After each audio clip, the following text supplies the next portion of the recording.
نادان لوگ ضرور کہیں گے انہیں کیا ہوا کہ پہلے یہ جس قبلے کی طرف رخ کر کے نماز پڑھتے تھے اس سے یکا یک پھر گئے۔ اے نبی ان سے کہو مشرق اور مغرب سب اللہ کے ہیں، اللہ جسے چاہتا ہے سیدھی راہ دکھا دیتا ہے۔ اور اسی طرح تو ہم نے تمہیں ایک امت وسط بنایا ہے تاکہ تم دنیا کے لوگوں پر گواہ ہو اور رسول تم پر گواہ ہو۔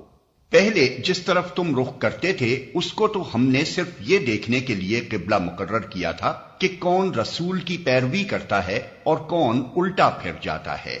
یہ معاملہ تھا تو بڑا سخت، مگر ان لوگوں کے لیے کچھ بھی سخت ثابت نہ ہوا جو اللہ کی ہدایت سے فیض یاب تھے۔ اللہ تمہارے اس ایمان کو ہرگز ضائع نہ کرے گا، یقین جانو کہ وہ لوگوں کے حق میں نہایت شفیق و رحیم ہے۔ یہ تمہارے منہ کا بار بار آسمان کی طرف اٹھنا ہم دیکھ رہے ہیں، لو ہم اسی قبلے کی طرف تمہیں پھیرے دیتے ہیں جسے تم پسند کرتے ہو۔ مسجد حرام کی طرف رخ پھیر دو، اب جہاں کہیں تم ہو اسی کی طرف منہ کر کے نماز پڑھا کرو۔ یہ لوگ جنہیں کتاب دی گئی تھی خوب جانتے ہیں کہ تحویل قبلہ کا یہ حکم ان کے رب ہی کی طرف سے ہے اور برحق ہے، مگر اس کے باوجود جو کچھ یہ کر رہے ہیں اللہ اس سے غافل نہیں ہے۔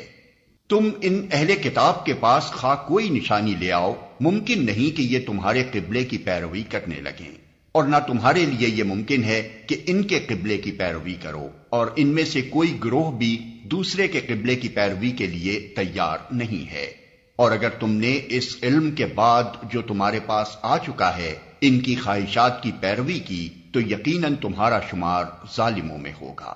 جن لوگوں کو ہم نے کتاب دی ہے وہ اس مقام کو جسے قبلہ بنایا گیا ہے ایسا پہچانتے ہیں جیسا اپنی اولاد کو پہچانتے ہیں، مگر ان میں سے ایک گروہ جانتے بوجھتے حق کو چھپا رہا ہے۔